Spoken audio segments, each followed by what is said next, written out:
नमस्कार दोस्तों। तो आज हम हल करेंगे प्रश्नावली 14.1 का प्रश्न क्रमांक 7, जिसमें दोस्तों हमें कहा गया है वायु में सल्फर डाइऑक्साइड की सांद्रता को ज्ञात करने के लिए एक नगर के 30 मोहल्लों से आंकड़े एकत्रित किए गए, जिन्हें नीचे प्रस्तुत किया गया है। तो यहाँ पर जो हमें वायु में SO2 की सांद्रता का माध्य ज्ञात करना है।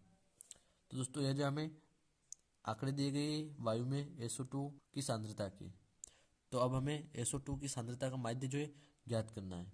यहाँ पर हमें वर्ग अंतराल दिया गया है और यह जो हमें बारंबारता दी गई है। तो दोस्तों अब जो यहाँ पर हम वर्ग चिन्ह को ज्ञात करेंगे, यहाँ हम लिख देते हैं हल।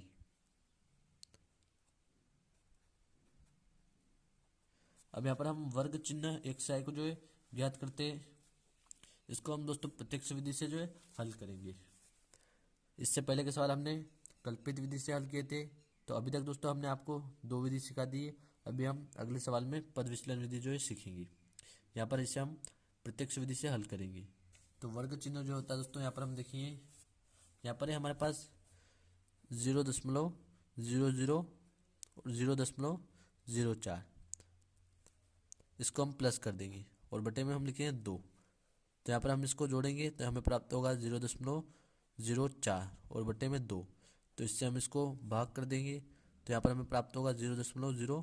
तो यहाँ पर हम लिख लेंगे दोस्तों 0.02। अब दोस्तों इसको जो हम हर बार ऐसे नहीं करेंगे, यहाँ पर हम देखें इनके बीच जो है 4 संख्याओं का अंतर है। यहाँ पर हम देखें 4 संख्या का अंतर है, तो यहाँ पर हम इसमें 4 जोड़ देंगे। तो यहाँ पर हमें प्राप्त होगा दोस्तों 0.06 और फिर 0.06 में हम 4 जोड़ेंगे तो हमें यहाँ पर 0.10 जो है प्राप्त होगा। फिर इसमें हम जोड़ेंगे 4 तो यहाँ पर हमें 0.14 प्राप्त होगा। फिर इसमें हम 4 जोड़ते हैं तो हमें 0.18 जो है प्राप्त होगा। और यहाँ पर हम 0.18 में 4 को जोड़ेंगे तो यहाँ पर हमें 0.22 प्राप्त होगा। तो यह हमारा वर्ग चिन्ह हमें प्राप्त हो गया। अब हम FI XI ज्ञात करेंगे। तो इसके लिए यहाँ पर हम बारंबारता और वर्ग चिन्ह का गुणा कर देंगे। तो आइए अब जो हम इसको रफ में हल करते हैं। यहाँ पर देखेंगे हम दोस्तों, अब जो यहाँ पर हम 0.04 का गुणा 2 का गुणा हम 4 में करेंगे। 0.02 का गुणा हम 4 में करेंगे तो यहाँ पर हम 4 का गुणा 2 में करेंगे तो हमें 8 प्राप्त होगा। और 0 में करेंगे तो यहाँ पर हमें 0 प्राप्त होगा और फिर इस 0 में करेंगे तो हमें 0 ही प्राप्त होगा और 2 संख्या के बाद हम दशमलव लगा देंगे।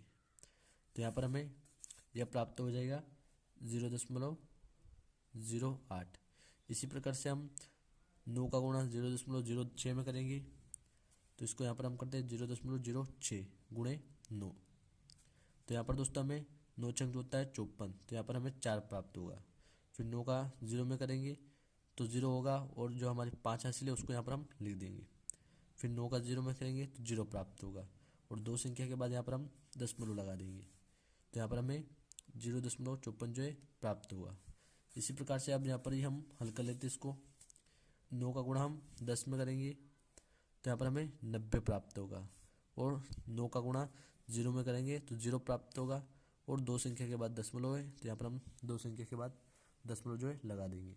फिर दोस्तों 2 का गुणा हम 0.14 में करेंगे तो पहले हम 14 में 2 का गुणा करेंगे तो यहाँ पर हमें 28 प्राप्त होगा और 0 में 2 का गुणा करेंगे 0 में प्राप्त होगा और 2 संख्या के बाद यहाँ पर हम दशमलव लगा देंगे।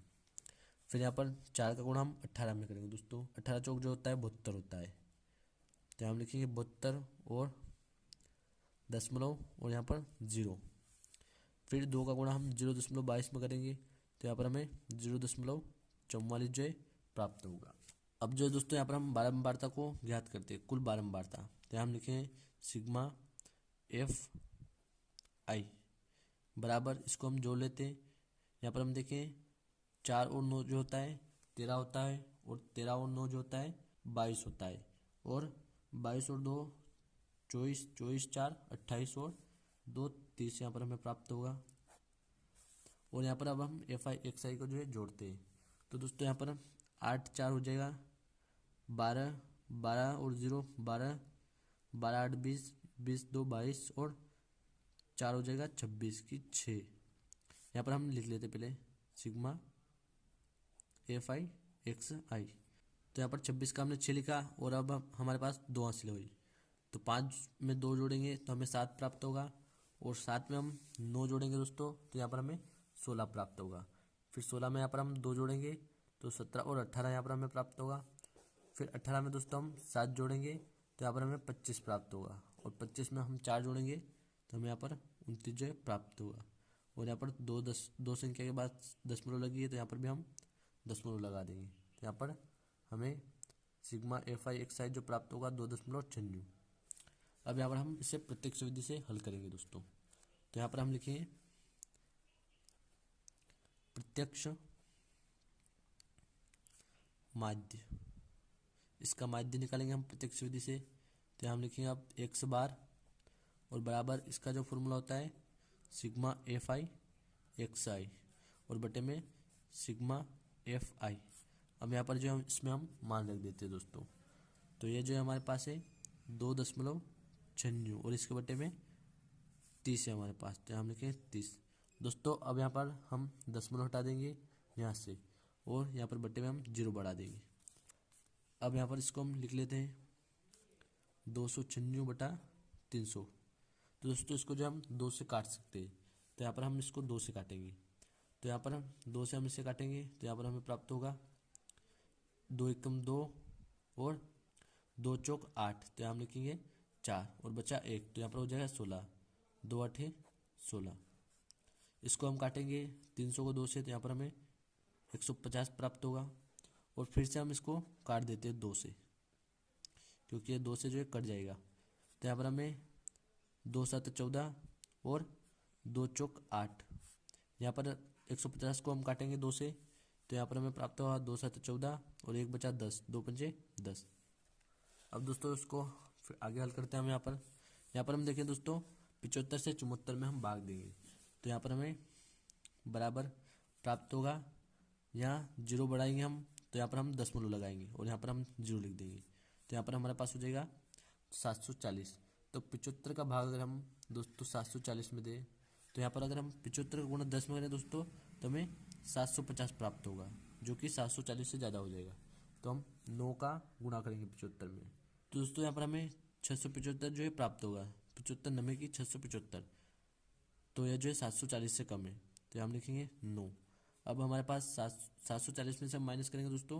यहाँ पर रफ में देखते हैं हम 740 माइनस 675, तो यहाँ पर दोस्तों हमें प्राप्त होगा 5 और 8 हो जाएगा। 14 में से 8 जाएगा तो यहाँ पर 6 हमारे पास बचा और यहाँ पर हो जाए 7। तो दोस्तों यहाँ पर जो हमें 65 प्राप्त होगा। अब यहाँ पर हम 65 में जो 0 बढ़ा सकते हैं, तो यहाँ पर हमें 650 प्राप्त होगा। तो अब हम फिर से 75 का 650 में भाग देंगे दोस्तों।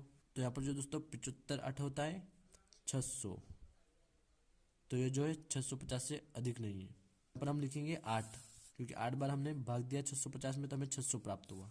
फिर इसमें से हम माइनस कर देंगे 600। इस प्रकार से दोस्तों ये आगे चलता ही रहेगा, तो हम इसको यहीं जो है खत्म कर देते हैं। और यहाँ पर हम लिख देंगे अतः SO2 की सांद्रता का माध्य जो है 0.98 बराबर होगा। तो उम्मीद करता हूँ दोस्तों सवाल अच्छे से समझ में आ गया होगा। धन्यवाद दोस्तों।